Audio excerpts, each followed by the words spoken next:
नमस्कार, मेरा नाम मोहन है। आप मेरा चैनल देख रहे हैं मोहन ठेठ भारतीय।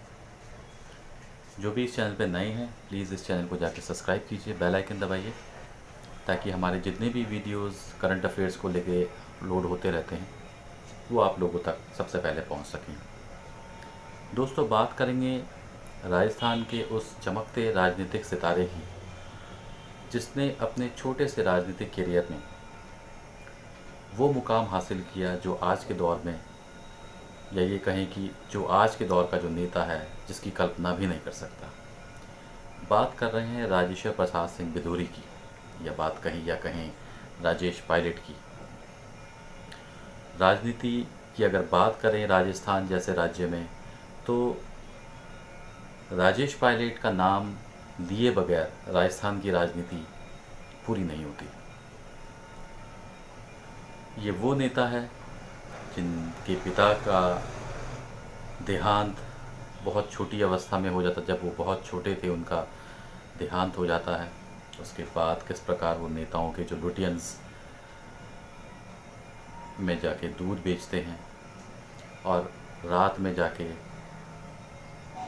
सड़क के किनारे जो स्ट्रीट लाइट होती हैं वहाँ पर बैठकर पढ़ाई पूरी करते हैं और वहाँ से सफ़र तय करते हैं एयरफोर्स तक का। Squadron leader Rajesh Pilot. यदि हम बात करें 1971 की भारत और पाकिस्तान के युद्ध की, राजेश पायलट उस युद्ध में एज अ बॉम्बर पायलट भाग लेते हैं और पाकिस्तान के कई ठिकानों को इन्होंने अपने अचूक निशाने से नेस्तनाबूद कर दिया था। 1971 में राजेश पायलट का जो योगदान था लड़ाई में भारत पाकिस्तान की, वो भी किसी से छिपा नहीं है।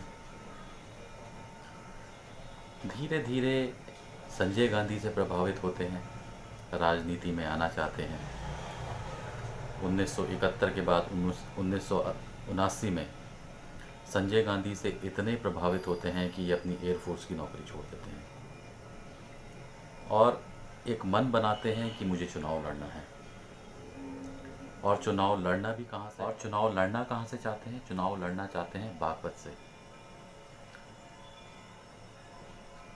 राजेश पायलट एक तरफ जहां गुज्जर समुदाय को प्रस्तुत करते थे, वहीं आपका जो बागपत है पूरा जाटों का एरिया था। और उस एरिया से जो चुनाव लड़ते थे चौधरी चरण सिंह, वो 5वें प्रधानमंत्री भी रह चुके थे भारत के। तो ऐसे में जब वो इंदिरा गांधी के पास जाते हैं, इंदिरा गांधी से बोलते हैं मुझे बागपत से चुनाव लड़ना है, तो इंदिरा गांधी का भी यही राजेश पायलट को कहना होता है कि क्या आपको डर नहीं लगता, क्योंकि आप एक गुज्जर समुदाय को प्रस्तुत करते हैं और जो बागपत का एरिया है वो आपका जाटों का एरिया है। क्या आपको नहीं पता कि वहाँ लाठी डंडे चल सकते हैं? इस पर राजेश पायलट थोड़ा सा हंसकर इंदिरा गांधी को ये जवाब देते हैं कि जो इंसान बम से नहीं डरा वो लाठी डंडों से क्या डरेगा। और यही एक वो चीज़ थी राजेश पायलट की जो इंदिरा गांधी को आकर्षित करती है। और इंदिरा गांधी भी यहाँ मन बना लेती है कि इनको चुनाव लड़ना है, लेकिन बागपत से ये नहीं लड़ेंगे क्योंकि वहाँ पर हार का खतरा है। चौधरी चरण सिंह का एक अपना दायरा है जाट समुदाय में। तो 1980 में इनको चुनाव लड़ाया जाता है राजस्थान के भरतपुर से। चुनाव से पहले क्योंकि वहाँ पे अच्छा खासा गुज्जर समुदाय है, वो राजेश पायलट से अपील करता है कि आप अपने नाम के पीछे पायलट लगाएं, क्योंकि आप एयरफोर्स में रह चुके हैं, देश की सेवा कर चुके हैं। इससे आपके जो वोटर्स हैं उनके बीच में एक अच्छा इंप्रेशन जाएगा आपका। लोगों की ये बात राजेश पायलट मानते हैं और अपने नाम के पीछे पायलट लगाते हैं। चुनाव होते हैं, चुनाव का नतीजा राजेश पायलट के फेवर में आता है। एक फॉर्मर जो क्वीन है वहाँ की, एक भूतपूर्व रानी है, उनको हराते हैं वहाँ से। और इस तरीके से उनका जो राजनीतिक सफ़र है वो शुरू होता है। हालांकि अध्यक्ष पद का, कांग्रेस अध्यक्ष पद का चुनाव वो हारते हैं सीताराम केसरी से, और लेकिन इसके बावजूद भी उनका जो कद है वो हमेशा से कांग्रेस के वरिष्ठ नेताओं में रहता है। ये अकेले एक ऐसे नेता थे जो इंदिरा गांधी जी के भी प्रिय थे, संजय गांधी के प्रिय थे, राजीव गांधी के प्रिय रहे और पीवी नरसिम्हा राव के भी प्रिय रहे। संजय गांधी से इनका खास लगाव था। संजय गांधी को ये अधिकतर ट्रेनिंग देने जाया करते थे हवाई जहाज़ उड़ाने की, क्योंकि संजय गांधी को हवाई जहाज़ उड़ाने का काफ़ी शौक़ था। जिस समय संजय गांधी का प्लेन क्रैश होता है उस दिन भी राजेश पायलट ने वहाँ मौजूद होना था, लेकिन किसी मीटिंग के कारणवश वो थोड़ा देर हो जाती है उनको वहाँ पहुँचने में, और बाद में उनको केवल खबर ये मिलती है कि संजय गांधी इज़ नो मोर। काफ़ी दुखी होते हैं इससे। राजीव गांधी का फिर एक तरीके से इंदिरा गांधी की जब हत्या कर दी जाती है उसके बाद राजीव गांधी का राजनीति में एंट्री होती है। राजीव गांधी से इनकी काफ़ी अच्छी घनिष्ठ मित्रता थी, क्योंकि राजीव गांधी भी एक ट्रेन पायलट थे, तो उस कारण भी इनकी काफ़ी अच्छी मित्रता थी। राजीव गांधी की हत्या के बाद फिर पीवी नरसिम्हा राव की सरकार में इनके काफ़ी अच्छे संबंध रहते हैं पीवी नरसिम्हा राव से। और कहा जाता है कि जब उनकी सड़क हादसे में मौत होती है उससे पहले वो नामांकन अपना दाखिल करके आए थे कांग्रेस के अध्यक्ष पद के लिए, और ऐसा कहा जा रहा था कि इनकी जो दावेदारी थी वो एकदम पुख्ता थी और इनका कांग्रेस अध्यक्ष बनना लगभग तय था। लेकिन दुर्भाग्यवश अपने संसदीय क्षेत्र से वापस लौटते हुए एक ट्रॉली से उनकी गाड़ी टकरा जाती है। अस्पताल में लाया जाता है जहां डॉक्टर द्वारा उनको मृत घोषित कर दिया जाता है। अपनी पत्नी को भी ये राजनीति में लेके आए थे। रमा पायलट भी एक बार विधायक रह चुकी हैं राजस्थान से। तो इस तरीके से राजेश पायलट का जब अंत होता है तो अपनी राजनीतिक विरासत के तौर पर वो छोड़ के जाते हैं अपने पुत्र सचिन पायलट को। हालांकि सचिन पायलट कभी राजनीति में नहीं आना चाहते थे, लेकिन एक बार जब वो ट्रायल देने जाते हैं एयरफोर्स के लिए तो उनकी आंखों में कमज़ोरी मिलती है जो कि फ़िटनेस लेवल के हिसाब से नहीं होती है। वो कमज़ोरी उनकी आंखों में पाई जाती है, तो जिस कारण वो अपना मन बदल लेते हैं। अन्यथा उनका यही विचार था कि मैं भी अपने पिता की तरह देश की सेवा करूंगा, एयरफोर्स में जाऊंगा। अब इतना बड़ा रुतबा राजेश पायलट का, विरासत, इकलौता लड़का सचिन पायलट, नाम का भी नाम ऐसा था कांग्रेस में कि अच्छे अच्छे नेता उनके आगे झुकते थे। 2000 में राजेश पायलट जी के एक हादसे में मौत हो जाती है। 2004 में सचिन पायलट चुनाव लड़ते हैं दौसा से, जो कि राजेश पायलट जी का संसदीय क्षेत्र रहा भरतपुर के बाद। वहाँ से चुनाव लड़ते हैं और बम्पर वोटों से जीतते हैं। 26 साल का वो लड़का मनमोहन सिंह की सरकार में संसद में पहुंचता है। इसके बाद 2009 में फिर चुनाव जीतते हैं। इस बार उनको कॉर्पोरेट अफेयर्स मिनिस्टर बनाया जाता है। 2014 का चुनाव ये हार जाते हैं। 2014 का चुनाव हारने के बावजूद उनको एक बड़ी जिम्मेदारी दी जाती है कांग्रेस कमेटी प्रदेश अध्यक्ष की, जिसको कहा गया कि वो बखूबी निभाते हैं। जो भी टूट राजस्थान के अंदर मंत्रियों में या उनके वोटर्स में, कांग्रेस के जितने भी कार्यकर्ता हैं उन सबको जोड़ते हैं, क्योंकि 2013 में विधानसभा में कांग्रेस को बुरी हार का सामना करना पड़ता है वसुंधरा राजे के सामने। तो 2014 में सारे कार्यकर्ताओं को, जितने कांग्रेस के होते हैं, सबको जोड़ते हैं और 2018 में कांग्रेस बम्पर वोटों से जीतती है। 200 विधानसभा सीट में 101 सीटें लगभग आपका कांग्रेस लेकर आती है। एक छत्र आपका बहुमत रहता है। सरकार बनाने के लिए किसी को जोड़ तोड़ की उनको आवश्यकता नहीं होती है। इसके बावजूद जैसे कि कयास लगाए जा रहे थे कि इतना मेहनत जो सचिन पायलट जी द्वारा करी गई है, उसके बदले में हो सकता है कि सचिन पायलट को अब प्रदेश की बागडोर संभालने दी जा सकती है, यानी कि उनको मुख्यमंत्री बनाया जा सकता है। लेकिन हुआ इसके विपरीत। यहाँ भी अशोक गहलोत फिर बाजी मार जाते हैं। अशोक गहलोत को वहाँ पर मुख्यमंत्री बनाया जाता है और सचिन पायलट को डिप्टी सीएम बनाया जाता है।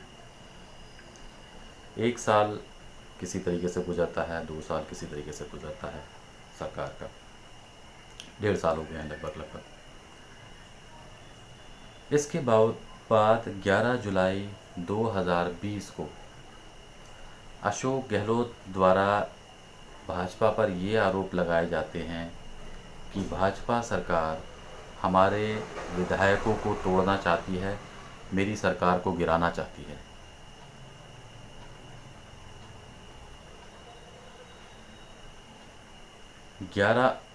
और मीडिया में जो खबरें चल रही थी कि सचिन पायलट का जो एक कुनबा है, करीब 18 विधायकों का, उनको मिला के लगभग 19 विधायक होते हैं, उनका जो कुनबा है वो अशोक गहलोत के कामकाज के तरीके से नाराज़ है और इतना सब कुछ, इतनी सरकार की उपलब्धियां हैं और सचिन पायलट का अहम रोल है, उसके बावजूद भी सचिन पायलट को दरकिनार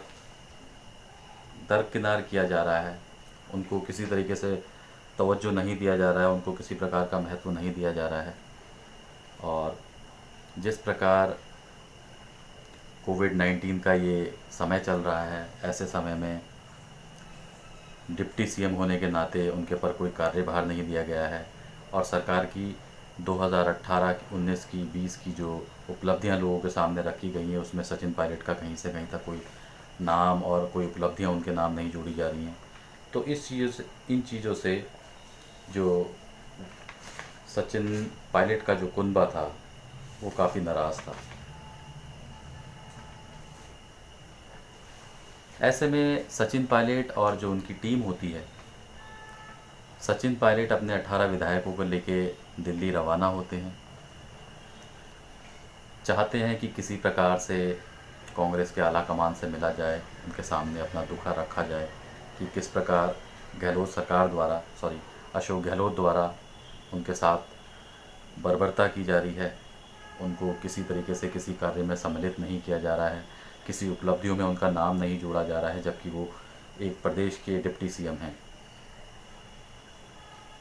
कोविड-19 का दौर था, आला कमान किसी कारणवश उनसे नहीं मिल पाता है। सोनिया गांधी के राजनीतिक सलाहकार अहमद पटेल उनसे मिलते हैं, जिसके बाद मिलने के बाद उनको आश्वासन देते हैं कि आपके साथ नाइंसाफ़ी नहीं होगी, आपके साथ इंसाफ किया जाएगा। इसी बीच विधानसभा स्पीकर द्वारा इन 19 विधायकों को नोटिस भेजा जाता है कि आप ये बताइए कि आपको डिस्क्वालीफाई क्यों ना किया जाए।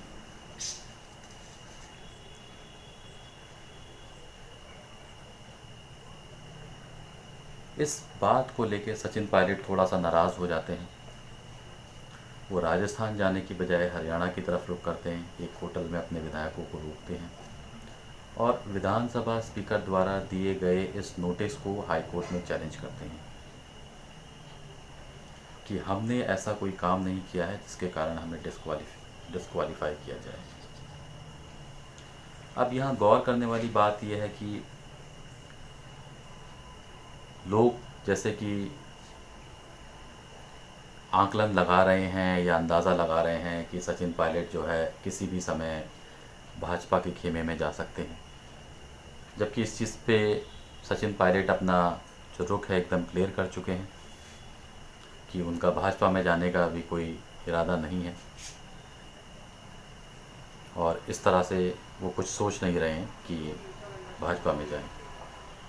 और हो भी सकता है क्योंकि इनका जो सचिन पायलट का जो ससुराल पक्ष है, यदि आप नहीं जानते हैं तो वो जम्मू कश्मीर के पूर्व मुख्यमंत्री फ़ारूक अब्दुल्ला हैं। पूर्व मुख्यमंत्री इनके ब्रदर इन लॉ, इनके साले जो हैं उमर अब्दुल्ला हैं। फ़ारूक अब्दुल्ला की बेटी सारा अब्दुल्ला से इनकी शादी हुई है, लव मैरिज हुई है। तो एक कारण ये भी हो सकता है कि एकदम से वो कांग्रेस नहीं छोड़ना चाहते हों, क्योंकि इनका जो ससुराल पक्ष है वो एकदम कट्टर कांग्रेसी है।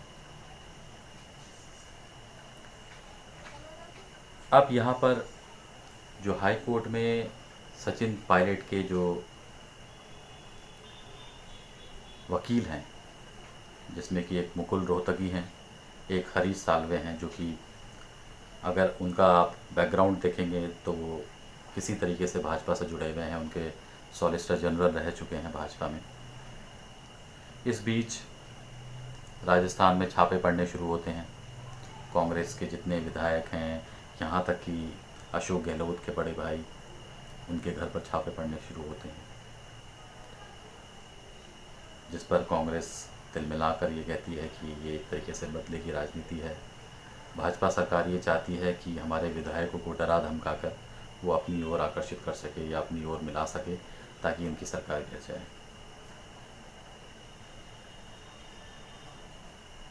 बीच में कुछ टैपिंग्स हुई थी, फ़ोन टैपिंग हुई थी, जिसमें लेन देन की बात को लेकर भी कहा गया था।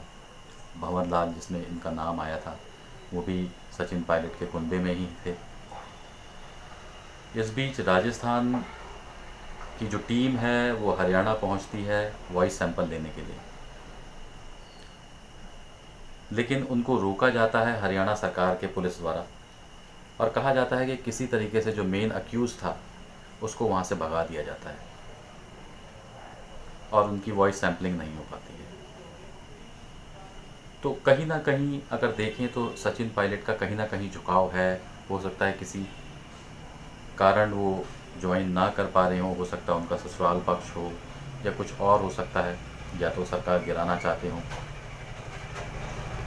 यहाँ पर जो नोटिस भेजा गया था इन 19 विधायकों को, सीपी जोशी जो कि आपके विधानसभा स्पीकर हैं, उनके इस नोटिस को हाई कोर्ट में चैलेंज किया जाता है।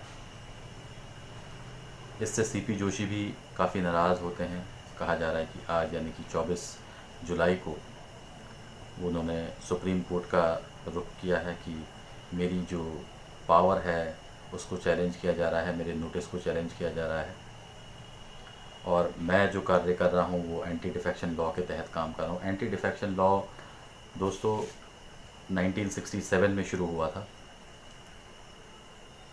वो इसलिए इस कानून को बनाया गया था कि उस समय किसी एक नेता ने एक दिन में लगभग 3 से 4 बार पार्टियां बदली थी। तो आगे भविष्य में इस तरह से ना हो, इसको देखते हुए एंटी डिफेक्शन लॉ बनाया गया था। इसमें अब आप नंबर का गेम देखिए। नंबर गेम क्या है? राजस्थान में इस समय 200 विधानसभा सीटें हैं। इसमें आप देखेंगे 101 सीटें जो हैं वो आपकी कांग्रेस ने जीती है, 6 उनके अन्य दल हैं। एक मिनट, मैं आपको बिल्कुल एग्जैक्ट आंकड़ा बताता हूँ।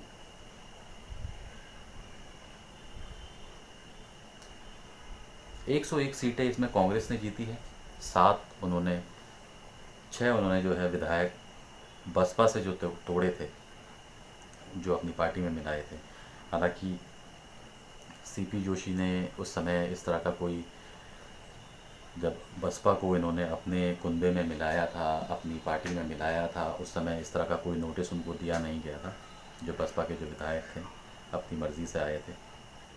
उस समय किसी तरह का नोटिस नहीं दिया गया था, लेकिन अब इनको नोटिस दिया गया है। सचिन पायलट की भी इसमें राय आई है। उन्होंने कहा है हमने कोई ऐसा कोई गलत काम नहीं किया है, हमें डिस्क्वालीफाई क्यों किया जाए। तो विधानसभा में इस समय करीब करीब 200 सीटें हैं। 200 में से अगर सीटें 19 कम होती हैं तो ये जो आंकड़ा पहुंचेगा वो पहुंचेगा 121 का आंकड़ा। ऐसे में अशोक गहलोत भी चाहेंगे कि सरकार, ये जो आपके जो विधायक हैं, ये जो 19 विधायक हैं, ये किसी तरीके से डिस्क्वालीफाई हो जाएं, ताकि 181 की वहाँ पर सीट आ जाए। 88, अगर आप 107 में से 19 घटाएंगे तो करीब 88 बच जाते हैं। 88 इनके पास फिर भी रहेगी। बहुमत का आंकड़ा जो पहुँचेगा वो पहुँचेगा 91 का। तो इनको 3 विधायकों की आवश्यकता और होगी कांग्रेस को सरकार में बने रहने के लिए। वहीं भाजपा ने 2018 में जो सीटें जीती थी वो जीती थी 72 सीटें। 3 इनकी अलायंस सीटें थी, इसको मिला के 75 होती हैं। और यदि ये 19 विधायक जो कांग्रेस के हैं भाजपा में जाते हैं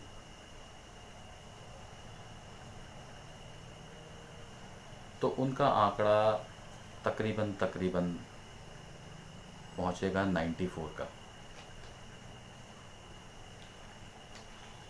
इसमें एक चीज़ देखने वाली बात यह है, क्योंकि यदि अगर ये डिस्क्वालीफाई हो जाते हैं तो ये किसी भी सरकार में मंत्री नहीं बन सकते जब तक कि ये दोबारा चुनाव ना लड़ें 19 विधायक और दोबारा चुनाव ना जीते, तब तक ये किसी भी पार्टी में कोई मंत्री पद ग्रहण नहीं कर सकते हैं।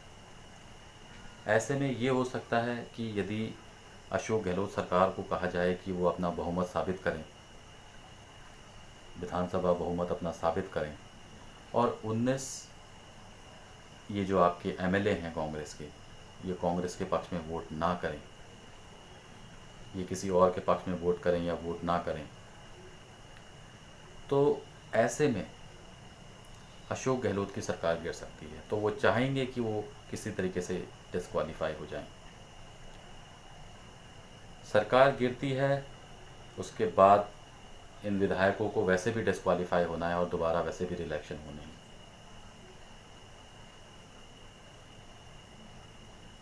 और अगर ये रिज़ाइन करके अभी ये चाहें, जैसा कि सचिन पायलट कह रहे हैं कि उनका ऐसा कोई मन नहीं है कि वो भाजपा में जाएं, अभी इसी समय अगर वो रिज़ाइन कर दें उनके जो विधायक हैं उनके साथ और भाजपा ज्वाइन कर लें तो वो एक नई सरकार बना सकते हैं।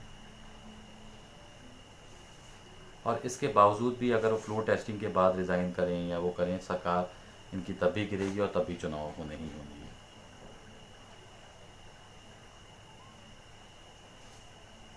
इसीलिए डिस्क्वालीफाई करने जैसे शब्द पर काफ़ी ज़ोर दिया जा रहा है अशोक गहलोत द्वारा भी, क्योंकि उनको पता है 3 विधायक खरीदना कोई बड़ी बात नहीं है। बाकायदा ये कि आप एक बड़ी टीम को खरीदें, जैसे कि 19-20 विधायक आपने खरीदने हों।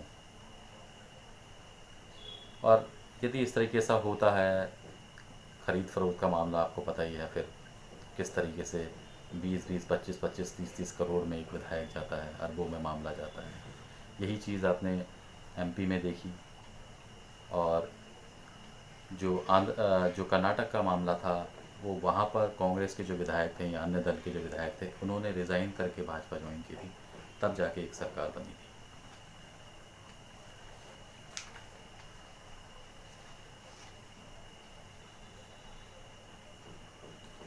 ऐसे में अशोक गहलोत को अपनी सरकार बचाने के लिए जो सही लग रहा है वो कर रहे हैं।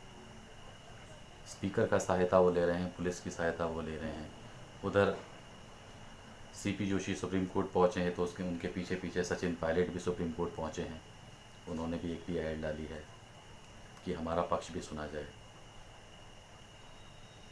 हालांकि 25 तारीख को हाई कोर्ट से कुछ डिसीज़न आना था। सुप्रीम कोर्ट की जो सुनवाई है वो सोमवार तक टल गई है। तो काफ़ी कुछ अभी हमें आगे राजस्थान की राजनीति में देखने को मिल सकता है, उथल पुथल देखने को मिल सकता है। अशोक गहलोत अपनी सरकार बचा पाते हैं या नहीं बचा पाते हैं, क्या भाजपा वहाँ सरकार बनाने में कामयाब होती है नहीं होती है। हालांकि जैसा कि कांग्रेस कह रही है कि डरा धमका कर भाजपा चाह रही है कि हमारे विधायकों को तोड़े, और अंदर के जो सूत्र बताते हैं, सचिन पायलट जो हैं मुख्यमंत्री से कम कुछ नहीं चाहते हैं। वो ये चाहते हैं कि आला कमान इस बात की पुष्टि करे कि वो सीएम होंगे, तब तो वो किसी तरीके से जो है इस चीज़ को सॉल्व करने में विश्वास रखेंगे। अन्यथा अगर किसी तरीके का आश्वासन या कोई किसी तरीके का उनको रिटन में नोटिस नहीं, रिटन में लिख के नहीं दिया जाता कि ये चीज़ होगी, वो इस चीज़ पर विश्वास नहीं कर रहे हैं। तो देखिए आगे आगे राजस्थान की राजनीति में क्या क्या होता है, आप अपडेट रहिए। आपको हम जो भी अपडेट्स होगी आपको अपडेट करते रहेंगे। तो ये थी आपकी राजस्थान की राजनीति के उथल पुथल जो आजकल चल रही है उसके संबंध में। आपको यदि जानकारी दुरुस्त लगे, अच्छी लगे, तो इस चैनल को आप जाके सब्सक्राइब कीजिए, बेल आइकन दबाइए और सपोर्ट कीजिए। Thank you so much.